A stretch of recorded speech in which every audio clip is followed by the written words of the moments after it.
For staying with us. When it comes to the energy performance of a building, the ultimate goal must be to create passive houses. Now, Wolf Passive Homes is an exciting new building technology that aims to do that, and Fiona McLaughlin is here to tell us all about it. But first, let's catch up with Eleanor Dunn, who has been living in one of the only Wolf Passive Homes. We'll be explaining what all this is about in a minute. Take a look at this.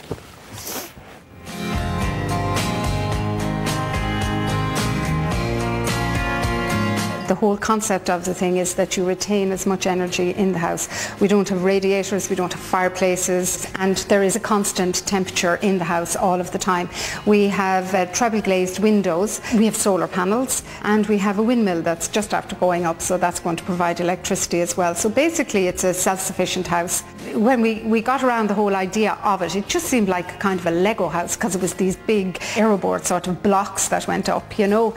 We were kind of a little bit afraid. We said, I just thought it was like the little house that the three little pigs built, and it was going to blow down in the first storm. But we were quite impressed with the whole system and the way they were constructed, and even in the middle of winter, how warm they were. So as a result then we realised this seems to be the way to go. Because it's a passive house and it's a completely sealed house, there's no leaks, there's no drafts, there's nothing like that coming into the house, or there's no heat escaping from the house. So you must have a ventilation system. What it does is it takes air from outside, it brings it into the house, then that air is circulated through pipes into all of the bedrooms, all have fresh air coming into them. So there is air constantly on the move around the house, and there's fresh air in the house all the time.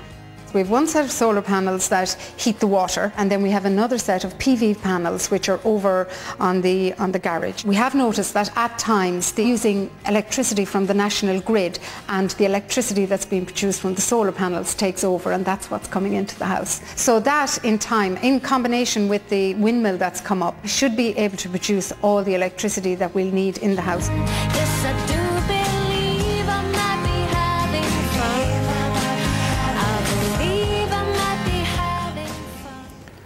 Fiona, I don't care what kind of a house it is, I just want to live in it. It's gorgeous. I have to say, and thanks to Sean and Eleanor who let us see the house during Newbridge Environment Week. It's a spectacular house, it really is. Beautiful, beautiful house. And really puts to rest any sort of ideas that people have about being limited in terms of design when they're building a passive home. It was beautiful, and as you can see, the vaulted ceilings. This is the first time, Wolf Passive Homes, the first time I've ever heard it, and I'm sure it's the first time lots of people who are watching the programme this morning would have ever heard of anything like this. Tell us a little bit more about it. Well, it's the whole passive concept is the idea of having an airtight house, so you absolutely minimise the amount of heat that's lost from your home. And if you have an airtight house, that means that you have to have clean air, so you need a ventilation system.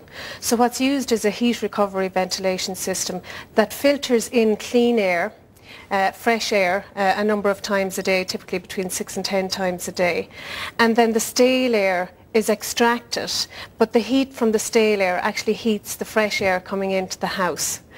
So it's a whole new concept. It's the ultimate low energy build. They've no radiators, they've no anything like that. This is how it's done. Nothing like that. This is how it's done. And you'll actually have seen on the footage there the room that is required for the pump and that type of thing. But there's a number of issues that you have to look at in terms of passive homes. But it's a growing concept. By 2011, all homes in Germany and Austria have to be built like this passively. Really? Yeah, absolutely. Is it expensive?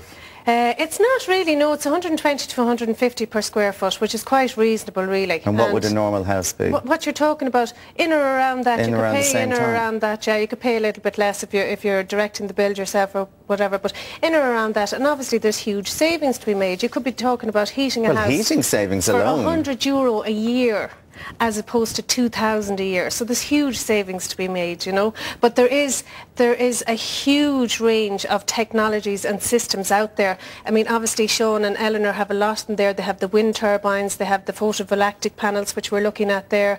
They also have the solar panels, because you do need domestic hot water, so you need some sort of a system for heating that water. But that's obviously all extra then on top of that to put them in. But then you're saying in the long term you're saving the money. In the long term, what you're looking at is savings over, this is the long term, you're looking at savings over 20 to 25 years. So really this isn't, you know, if you look at the statistics that people move house every 7 years, it would be hard to get the return if you are at the initial stages of your house buying cycle. Houses every 7 years? Typically every 7 Really? years, yeah, and typically about 3 times in their lifetime, yeah. Wow, okay. All right, let's have a look. We have a graphic here, the advantages of building a passive home like this.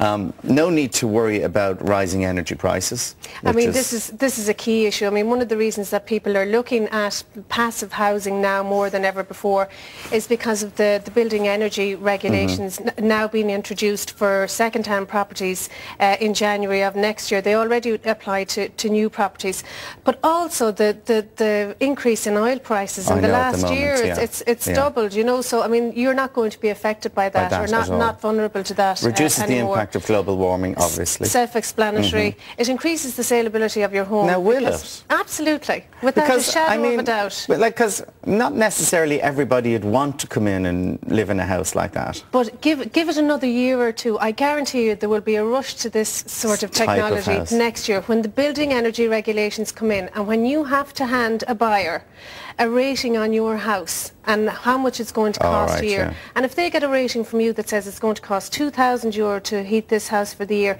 and they get a rating from somebody else that says it's only going to cost 100, you're competing then with something you can't compete with. So it will definitely increase the saleability. I wouldn't have thought that Ireland's climate is desperately suited to it. It's very suited to it because it's not extreme. We don't have the extreme cold winters. So actually the fact that it's not extreme makes it particularly suitable. We don't get a lot of the sun for the solar panels. We have enough sun to produce about 40% of the hot water that's needed in the home. So after that then you can look at something like the biomass boilers and heaters, or the natural gas or whatever. But there's still huge savings to be made.